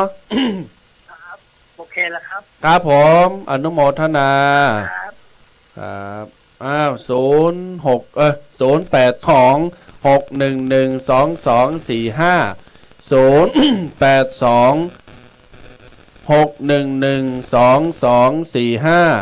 เจิญญาติโยมศรัทธาได้โทรมามาจากันหน้าไมเนอร์0826112245โยมปอโยมแม่อยู่ตั้งได้ฟังอยู่ตินไหนจะไก่แปลงใจโทรมาเนอร์รอหับสายหน้าไมอยู่เนอร์ฟังอยู่ตั้งใดก็โทรมาตักมาตายวันนี้เขาประสายหน้าไมเร็วหน่อยเพราะเขาจะเช็คคอแต่เจ้าเกิดอุบัติเหตุไปต้องขอสุมาอาภัยศรัทธาญาติโยมกันด้วยตอนนี้ก็กลับมาเหมือนเก่าเหมือนหลังแล้วกลับมาเหมือนเดิมแล้วก็โทรมาเนอะศรัทธาญาติโยมอยู่ตั้งใดห้อนก็ฟังชัดก็หรือมีอันอย่างใดหรือว่าเข้าใจที่เขาได้ไปแต่เจ้านี้ก็มาสอบถามได้ไผจดคาถาบาต้านที่ก็สามารถโทรมาบอกได้มาถามได้เนอะอีปออีแม่ที่ฟังกันอยู่ฟังอยู่ตั้งใดมันคือกำลังอกกำลังใจกันก็อย่างที่บอกศรัทธาญาติโยมทั้งหลายเป็นประจำทุกๆวันเสาร์วันติดกับรายการวาทะธรรมกำยองกับตุเจ้ายอง2รูป2ตนก่อนตนได้ติดการติดงานก็ตนหนึ่งก็ต้องมาแทนก่อนติดตึงกูก็ต้องฟังเพลงตั้งสถานีไปก็เป็นอย่างได้เฮาก็ตึงบะละบะลืมกันเฮาก็จะมามามาตักมาตายกับศรัทธาญาติโยมกันช่วงนี้การงานของตุเจ้าพระเนรแล้วก็การงานของศรัทธาญาติโยมก็เริ่มเข้ามาหนักเนาะต่างคนต่างก็เกมงานกันบางวัดบางวาเพื่อก็มีงานโบสถ์อยู่บางวัดบางวาเพื่อก็เกมงานที่จะส่งน้ำกางานสงกรานต์ต่างๆนานา อันนี้บ่ว่ากันเนาะฟังกันไปโดยทำงานกันไปโดยมันก็โมนดีฟังธรรมะไปโดยทำงานไปโดยมันก็โมนใจเฮาก็จะเย็นบ่ต้องไปฮ้อนตามดินฟ้าอากาศมันเด้อสะญาติโยมก่อนเฮาฮ้อนแล้วมันแล้วมาฟังฮ้อนๆเนี่ยมันถึงมาอยู่กับเนื้อกับตัวเพราะฉะนั้นแล้วแปลงใจใสๆงามๆตอนรับปีใหม่ไก่ปีใหม่ปีหวานมาแล้วอูจาในปิยวาจาอย่างที่บอกนั่นแหละช่วงนี้บ่ต้องไปรอวันเนาหรอกคือตึงวันน่ะเขาเอาอูจาดีๆบ่ต้องไปด่าไปว่าอย่างไผจิตใจเฮาก็จะโมนจะงันจะมีความสุขก่อนจิตใจเฮามีกระตุกก็ไปด่าคนนั้นไปว่าคนนี้ไปเล่าคนนั้นคนนี้มันไปตุกก็ได้ เพราะฉะนั้นเฮาแปลงใจงามๆใสๆตอนรับปีใหม่ที่จะมาถึงบ่กี่วันนี่เฮาเอาสิ่งดีๆงามๆเข้าบ้านเข้าจองเฮาดีกว่าเข้าในชีวิตของเฮาดีกว่าเฮาจะใช้ชีวิตอย่างมีความสุข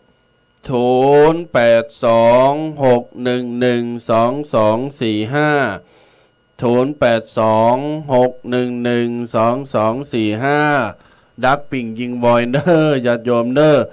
แสดงว่าวิทยุดับแต่เจ้าสัญญาณดับแต่เจ้าเขาจะเปิดนี้ไฮแซฟแล้วลุบบ่ฮู้เนาะให้ฟังตั้งไทยจะได้ก็โทรมาเนอร์มาเราอูกจ๋ากันในเรื่องปีใหม่เมือง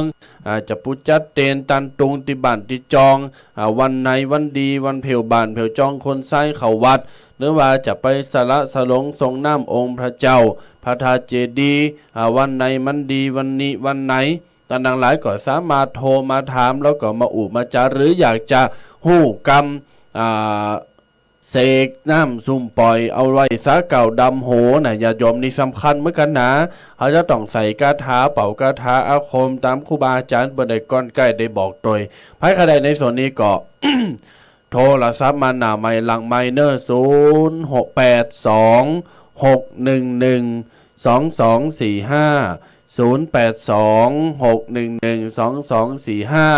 ธรรมภาพตุปีเควัดสปุงน้อย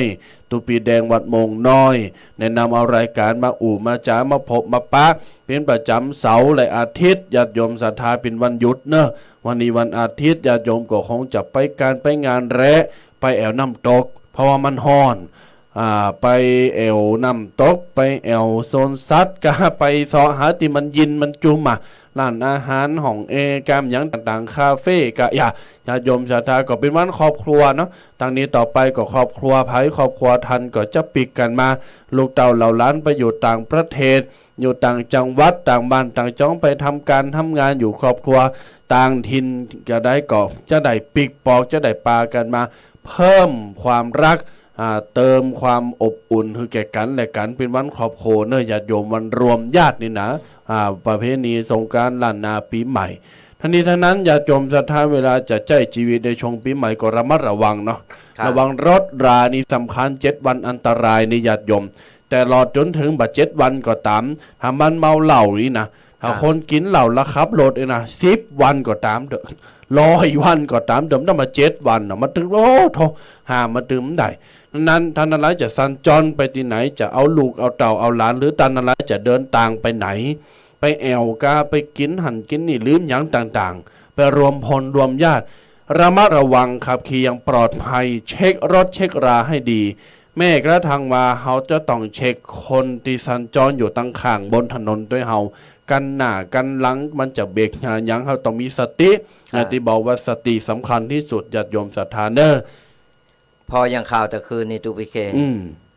อันนี้เปิ้นก็จะเป็นวันครอบครัวของเปิ้นอยู่ตั้งแถวบ้านเฮาเพิ่นแหละแล้วก็เปิ้นเหมารถตู้ไปกูปีเนี่ยเปิ้นจะจัดกูปีจัดมาเป็น10กว่าปีแล้วคือครอบครัวตระกูลของเปิ้นนี่เปิ้นจะพอถึงวันแรกของเดือนเมษาวันเสาร์แรกของเดือนเมษาเนี่ยเปิ้นจะต้องเดินทางไปพบปะกันโลมญาติกันแล้วประมาณ300กว่าคนน่ะในตระกูลของเปิ้นแล้วพอดีตระกูลนี่ก็เปิ้นอยู่มาเอาลูกเอาเมตั้งเพเปิ้นก็ปากันไปเอานั่งรถตู้ไปประมาณ 7-8 คน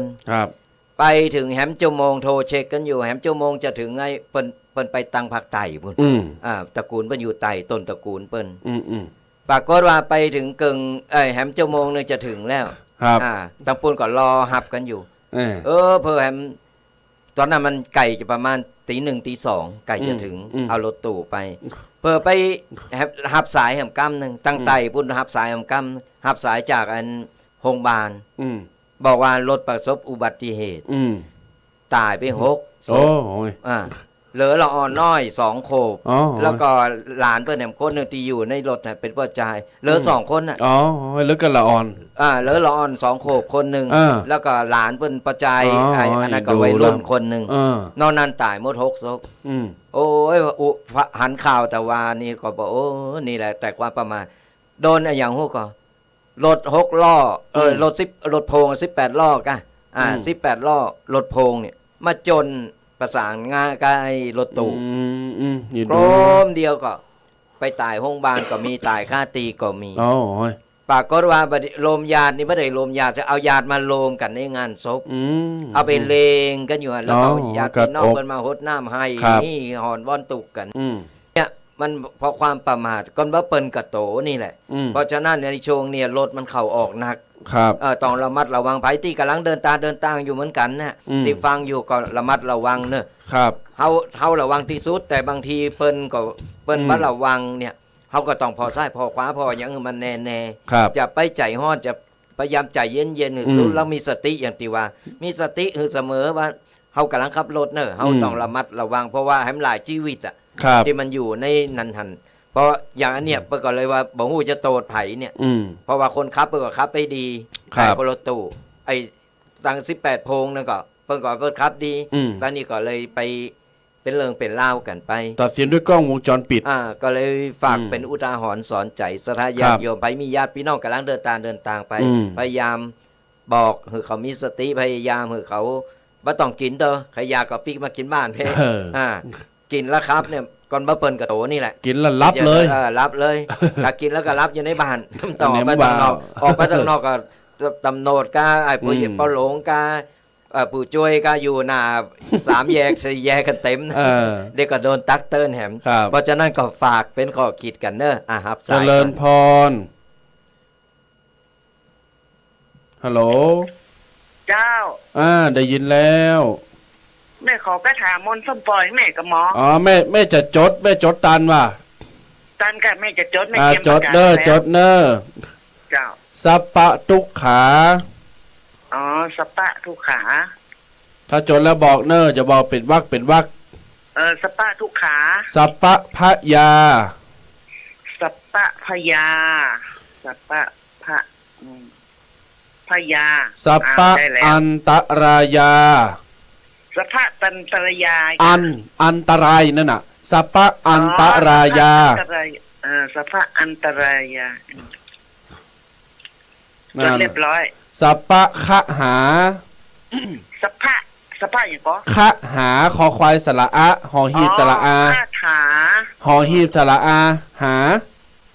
เจ้าสัพพะอุปัฏฐวาสัพพะอุปัฏฐวาทวาโอมทุเร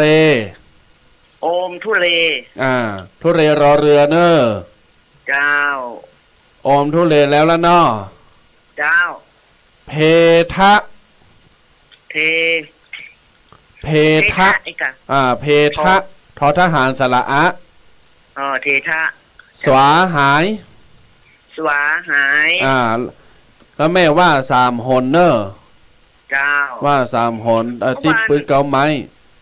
ลานบ้าไม่จะลูกเมืองการไม่จะขับรถมากับผ่านมันสังเกิดวันอาทิตย์ก็บอกคือมีสติอย่าไปกินเหล้าจะไปอย่างเอกะ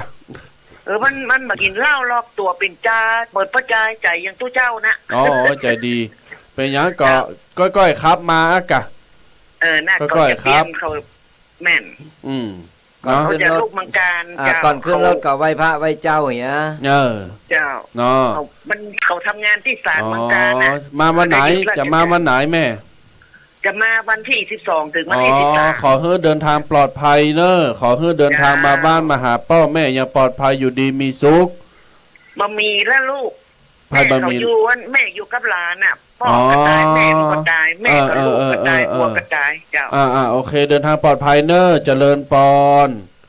ญาติโยมศรัทธาสาธุชนทั้งหลาย0826122245 ตะกี้ตูไปแดงอู่เลิงรถ18 ล้อมาปัดรถตู้แต่ว่าวันซืนนี่ก็ไก่เฮาเนี่ยเจียงใหม่อำเภอฝางญาติโยมอันนี้มีตุเจ้า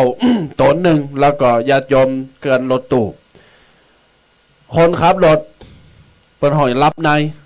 ตายตึงตุตึงพระตายตึงกันเลยตุเจ้าก็มรณภาพคนขับก็ตายคนที่ไปตัวก็ตายหมดเหลือการรถตู้อย่างเดียวรับในแสดงว่าใจพลอดเนาะนั่นเนาะหอมว่าเปิ้นเนาะเจริญพรสาไว้สาเจ้าวันนี้ฟังแล้วเข้าใจดีเจ้ากำลังผู้ปีมากำลังม่วนขาดมาฟังต่อกำหลังนี่ก็ตันอยู่เนาะเจ้าตันได้ทั้งหลายดูกำลังจะเซลจะเตรียมทำเซลจะนั่นแล้วนะแต่ว่าได้ว่ามาแล้วว่าเขาบอกว่าเนาะของใหม่ก็เอาของเก่าก็มาละของเนาะแม่นนะกะเก่าเอาใหม่ไม่เอาเก่าละเจ้าก็ไม่ได้กระทำ2 วันเนาะมันมี2 วันก็ทำ2 วันทำบุญเหมือนกันนะวันทำงานวันเป็นหยังมันเหมือนกันกับเป็นหยังจะทำวันไหนก็ได้แม่แล้วแต่จิตแต่ใจเนาะเอาทำอยู่แล้วเนาะในละอนุโมทนาเด้อแล้วเดี๋ยวก็ก็อู้เรื่องของเป้งเจ้าของเรียงจะแป้งของไฟกันเทศกับแป้งขึ้นกันเทศก็จะแป้งขึ้นนะเดี๋ยวนี้จาก500เหมาแล้วเนอะฟัง500เหมาละ500กับ50 สตางค์ไม่ก็ปันขึ้นเลยอองเลิงมันแป้งล่อบนรักษาเจริญปอนเนอร์อยู่ดีมีสุขสาธุเจ้า0826112245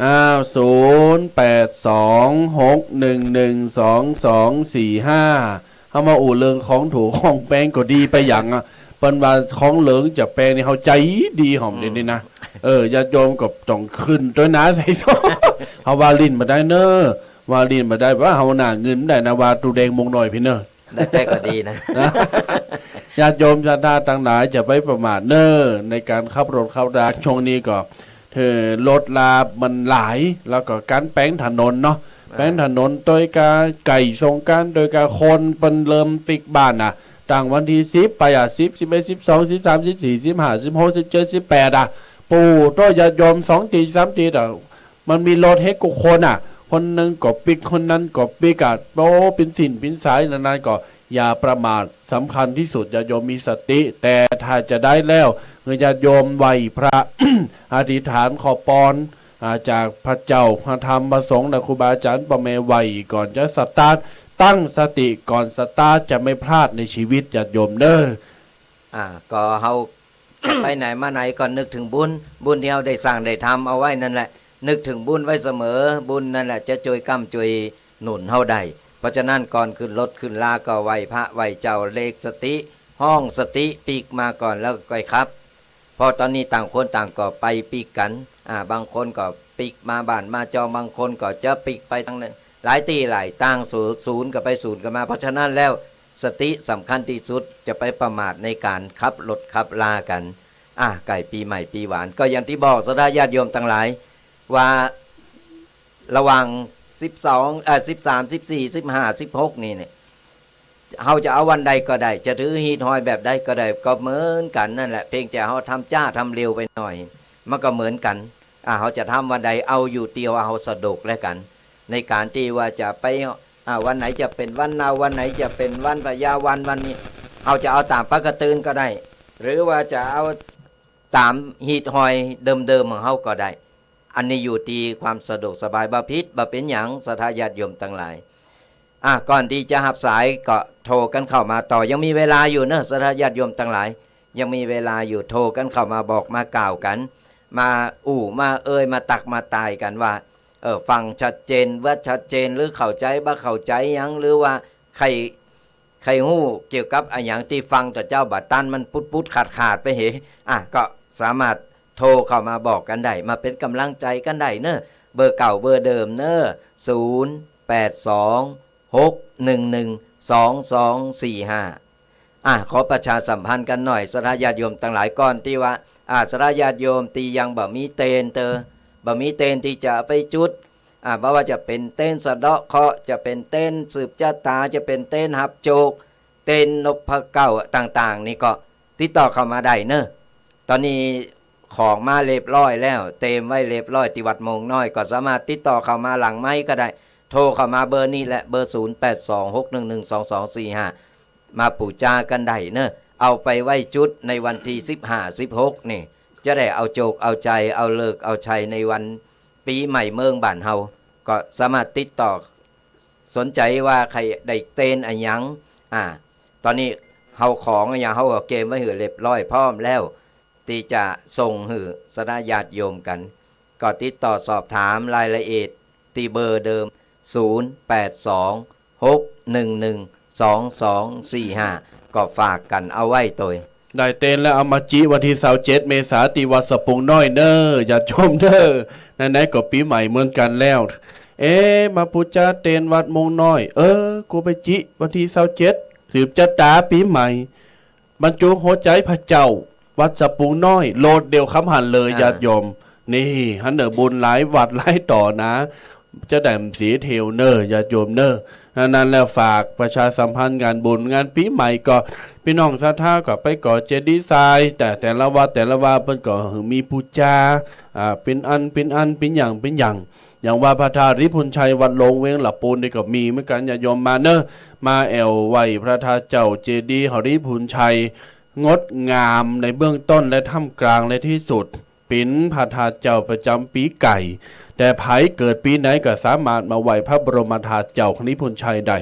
มาจิเตนปูจามาไหวพระสวดมนต์มาเวียนเทนได้ในสงกรานต์ปีใหม่เจริญปอนสวัสดีเจ้าโยมอันแม่ใครรู้ว่าแม่กาสะผมนี่บีดหน้าไปทางใดเบนหน้าไปทางวันออกเบนหน้าไปทางวันออกแล้วก้มหัวที่เกาไม้ใหญ่ห้ามสะในบ้านเนอะอันเคราะห์มันจะอยู่ในบ้านอย่างเก่านอกบ้านนะนอกบ้านแต่ว่าต้องเป็นเกาไม้ใหญ่หรือว่าแม่น้ำเนอะน้ำที่มันไหลนะห้ามเอาน้ำที่มันกระด้าง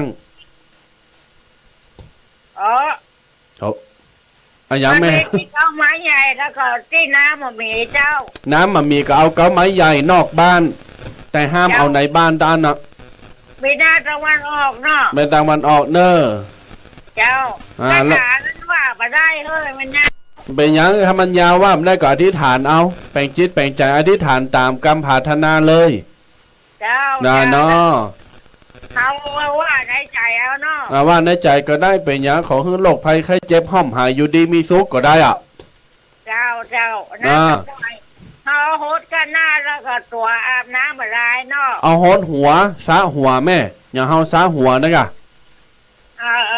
อย่าซะหัวแม่เนอะเจ้า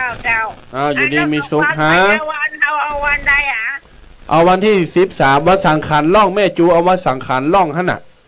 สังขารล่องกับเปิ้นเอา13ก็เอา13กับเปิ้นว่า14แม่ก็เอา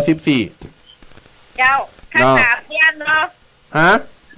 ตามเตียนวันพญาวันกับวันปากปี15กับ16พญาวันกับ16พญาวันนี่15ก็ได้16ก็ได้ถ้าเจงใหม่ถ้าเอาใหม่เปิ้นเอาวันที่16เจ้าเอาวันที่16พญาวันเนาะ16พญาวันแต่ถ้าเอาฮีดใหม่นะถ้าฮีดใหม่ปักกระตือนที่อ่านไปแต่เจ้าจั่วบ้านตัวเมืองเปิ้นเอา16เป็นพญาวันแต่ถ้าแม่เจ้าฮีดเก่าก็คือ15เจ้าแล้ววันปากปีวันที่17ถ้าวันเก่าก็16แล้วแต่แม่เนอะเจ้าเจริญปอนอนุโมทนา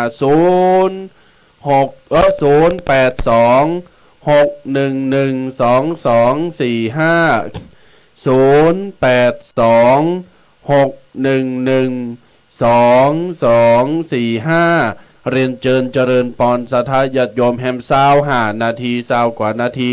เรียนเจิญโทรมาเนอร์มามาจากันมาสอบถามบินโฮตั้งใดอัญญาวันพญาวันกาจัดจีเตนวันปากปีกาอย่างต่างๆก็สามารถโทรศัพท์มาได้0826112245 6112245เจริญปอนเนอร์ญาติโยมเนอร์ ก็โทรกันเข้ามายังมีโอกาสยังมีเวลาเนอะยังมีเวลาอยู่โทรกันเข้ามา0826112245รับสายก่อนเนาะ เลินปอนฮัลโหล ดำหัวไปสีหน้าเป็นไงเจ้า เอาแม่อู้ดังๆกำล้อบ่ได้ยิน ดำหัววินหน้าไปทางไหน ดำหัวบินหน้าไปทางหนวันออกเนอ วันใดวันพยาวันวันไหน วันพยาวันแม่ถ้าแม่จู16ก็ได้ หรือไม่แม่จะเอาฮีดเก่าก็15เนอ เจ้า แล้วก็อธิษฐานพาธนาให้อยู่เย็นเป็นสุขให้สมปล่อยขจัดปัดเป่าโรคภัยไข้เจ็บไปอีกก็ได้แล้วนุ่งผ้าใหม่เน็บดอกเอิงแมนเนอร์ดอกเอิงเอามาเน็บบ้านโดยอยู่ดีมีสุขเจริญปอนเนอร์ เจ้า ตัวแม่โทรจากไหนเนี่ย จากเมืองเปล่าเจ้า เมืองเป้าอนุโมทนาเนอร์เมืองเป้าฟังจัน104เนาะ0826112245 ญาติโยมศรัทธาสาธุชนอยู่ตั้งใดฟังวิทยุฟังยูทูบเฟซบุ๊กก็สามารถโทรมามาจากันได้ติดต่อประสานงานตุเจ้า2ตุนนี่ก็ได้ตามจิตใจไผมาเนอร์ญาติโยมเนอร์ภายที่ติดตามรายการวิทยุหรือว่าจะเป็น Facebook ช่อง YouTube หรืออีปอยแม่เปิ้นบ่เข้าใจยังหรือฟังบัดตันก็สามารถที่ไปพอย้อนหลังได้เนอะทาง Facebook ของตุปีแดงวัดมงน้อยหรือว่า Facebook ของทางสถานี YouTube ทางสถานีก็ได้ก็สามารถไปฟังไปพอย้อนหลังได้เนอะสาธญาติโยมทั้งหลายก็ติดตามกันไปกดไลค์กดแชร์เนอะสาธญาติโยมที่ฟังทาง Facebook YouTube หรือกลุ่มไลน์ต่างๆกดไลค์กดแชร์ไปเป็นการเผยแผ่พระพุทธศาสนาเป็นการหือธรรมะจากคนที่เปิ้นบ่ฮู้เปิ้นก็จะได้ฮู้ก็ไปลืมกดไลค์กดแชร์กันแล้วก็ไปลืมติดตามกันตลอดไปเนอะกับรายการวาทธรรมกำยองกตุเจ้ายองป่าสร้าง2รูป2ตนตุปีเควัดสปุงน้อยตุปีแดงวัดโมงน้อยก็มาเป็นกูท่องมาเป็นกูกูจ๋านำอปกิณกะต่างๆมามาสทธญาติโยมตั้งแต่เวลา 8 โมงจนถึง 10 โมงทุกๆวันเสาร์วันติดก็ติดตามกันไปเป็นกำลังใจกันไปกำลังอกกำลังใจกันไปเฮามีหยังเฮาก็จะมามาเอามามาเล่าสู่สทธญาติโยมกันบ่ได้เป็นการเอามาสอนแต่มาเล่าสู่กันฟังก็สทธญาติโยมบางครั้งสทธญาติโยมอีปออีแม่ปออุ้ยแม่อุ้ยก็อาจจะลืมไปป้องเฮาก็ก้อนใกล้เอามาลื้อฟื้นบางทีเราอ่อนเปิ้นฟังอยู่เปิ้นก็จะได้ฮู้ได้เข้าใจตัวก็เป็นกำลังใจกันไปเนอะโทรกันเข้ามาได้ตี0826112245โทรกันเข้ามาเนอะตะเจ้าข้ามไปสิ่งสกรรมญาติโยมศรัทธาทั้งหลายสถานีดับให้ก่อนจะบอกเพิ่มเติมในตาหนังสือปีใหม่ปกติเปิ้นบอกว่าในปีนี้สรีหรือว่าสีเนี่ยอยู่หน้าแข้งเนอะอยู่หน้าแข้งกาลกินีอยู่หน้าผากญาติโยมกาลกินีอยู่หน้าผากเนอะแล้วก็จันไรเสนียจันไรอยู่กลางกระหม่อมอยู่กลางกระหม่อมก็คือกลางหูเฮานี่กะแล้วก็คือเอาน้ำซุมปล่อยจุบล่างขจัดปัดเป่าตึงหน้าแข้งตึงหน้าผากแล้วก็โหเฮาละครับไรเสนียจังไรออกไปเอาน้ำซุมปล่อยปะพรมออกไปเปิ้นบอกว่าปีนี้ผีโหหลงจะปินยักษ์ผีโหหลงจะปินยักษ์ดำโหหามบินหน้าไปตังวันตกวันใต้บินหน้าไปตังวันออกญาติโยมศรัทธาเนอนั้น3อย่างนี้ญาติโยมศรัทธาจืดจำไว้เนอเจริญปอนจากราชการพ่อโยมจุนนี่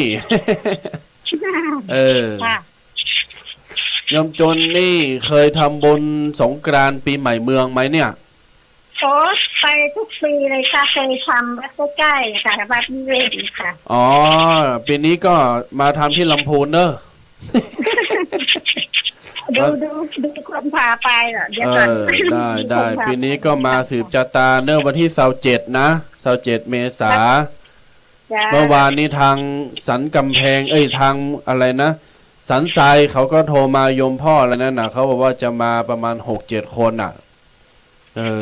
แต่จำไม่ได้ว่าเขาชื่ออะไรนะ ที่อะไรคะ ที่วัดตุนี่แหละที่ประชาสัมพันธ์ไงเสาร์27 เมษาที่จะบรรจุหัวใจผ้า ค่ะ ยังไงก็เชิญเนอร์เอาส้มตำเอาอาหารเพลมาถวายเพลเนอะรอฉัน ดูคนพาไป ได้อ้าวเจริญปอนนะยมจุนเนอร์ จ้าครับ 0826112245เรียนเชิญญาติโยมเนอร์9:50แฮม10 นาทีเนอร์ก็จะได้ยุติในการ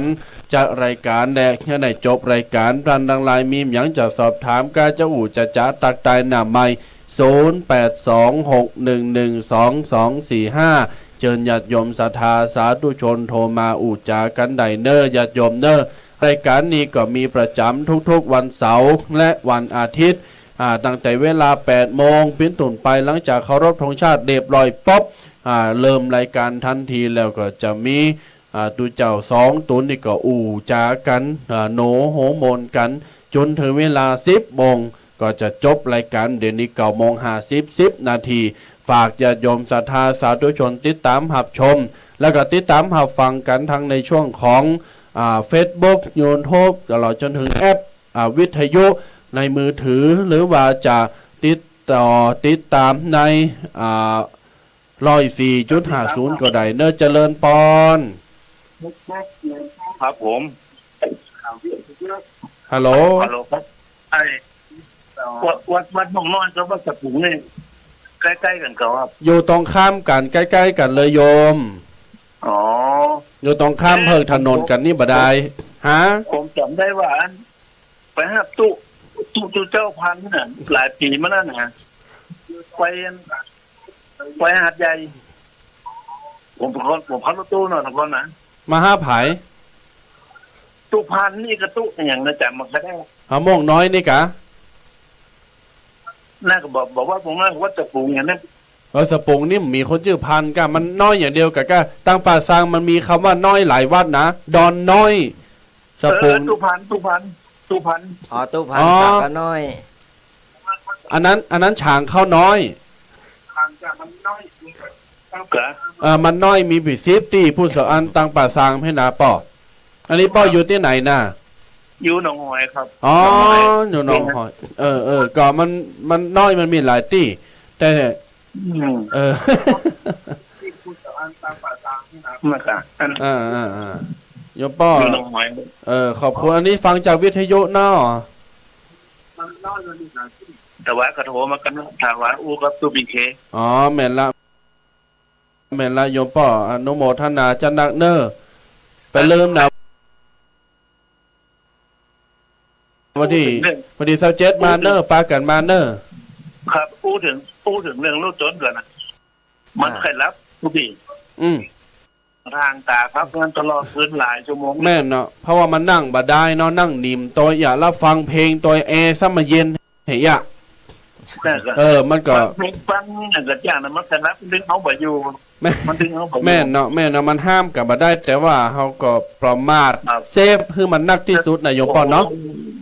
สันเตียว่ารับเป็นขาทันทับทาเป็นผมพันรถตู้แต่ก็เข้าป้าเมื่อกี้กาแฟนั่งหน้า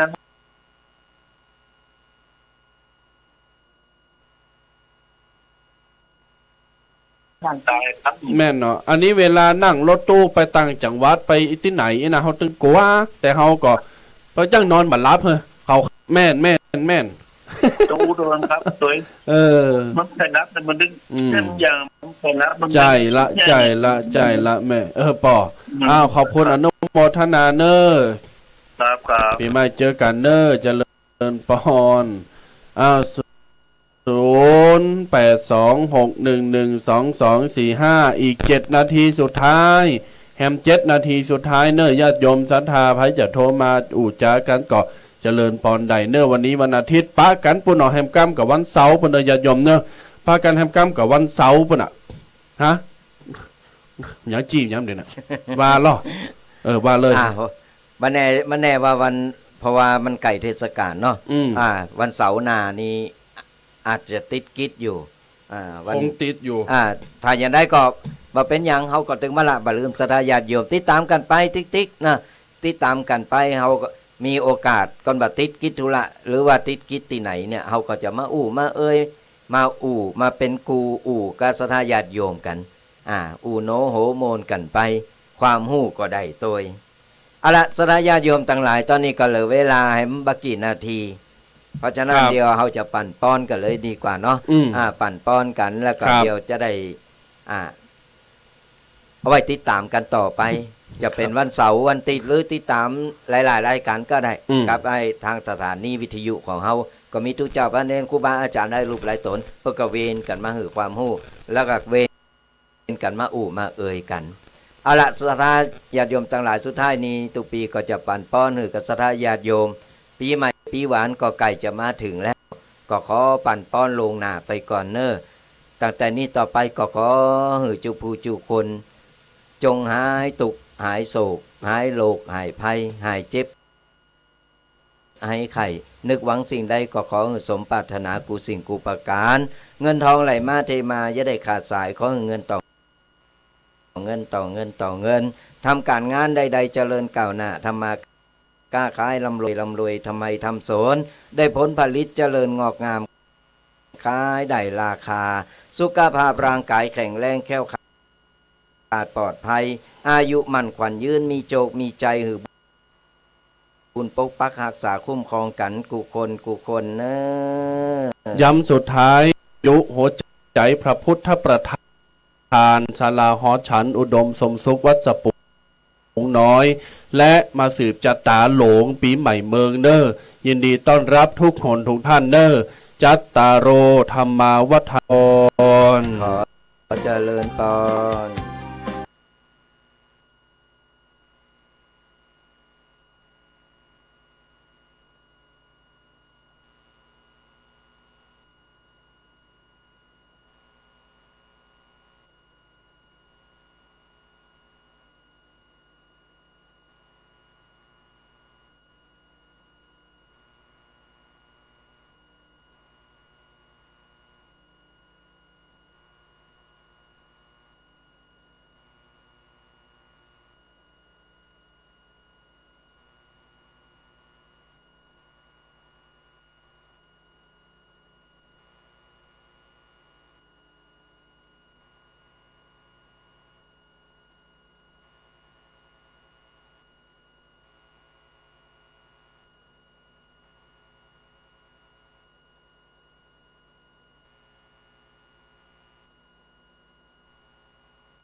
สามเณรเจ้าชู